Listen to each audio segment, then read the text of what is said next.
কিছু বছর আমেরিকা থাকার পর একটা জিনিস কিন্তু খুব ভালোই বুঝলাম। সেটা হলো যে আমেরিকানরা কিন্তু কনসেন্ট ব্যাপারটাকে খুব গম্ভীরভাবে নেয়। মানে কনসেন্ট ওয়ার্ডটা এখানে খুব বেশি গম্ভীর একটা ওয়ার্ড।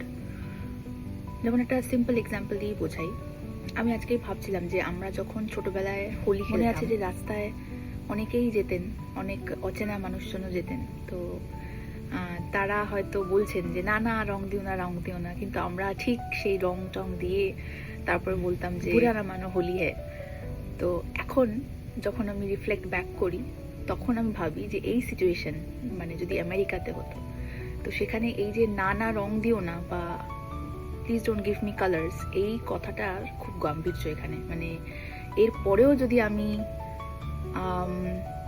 আগ বাড়িয়ে গিয়ে রং দিই, এটা ফর একটা এক্সাম্পল দিয়ে বলছি, যদি আমি রং দিই তাহলে সেক্ষেত্রে আমি তাদের কনসেন্ট ছাড়াই এমন কিছু একটা কাজ করলাম যেটাতে তারা লিগ্যাল স্টেপও নিতে পারে।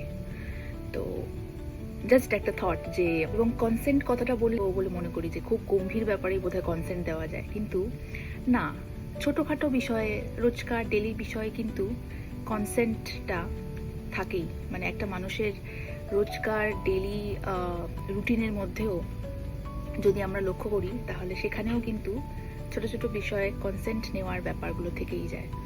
তো জাস্ট একটা থট আপনাদের সাথে শেয়ার করলাম।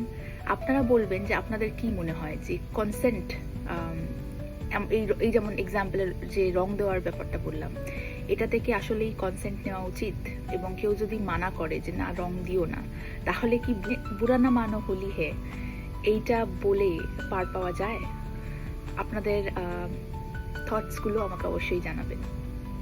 সকলকে দোল পূর্ণিমা এবং হোলির অনেক অনেক শুভেচ্ছা। তবে অবশ্যই সেফলি রং খেলবেন এবং সবাইকে সেফলি রং দেবেন।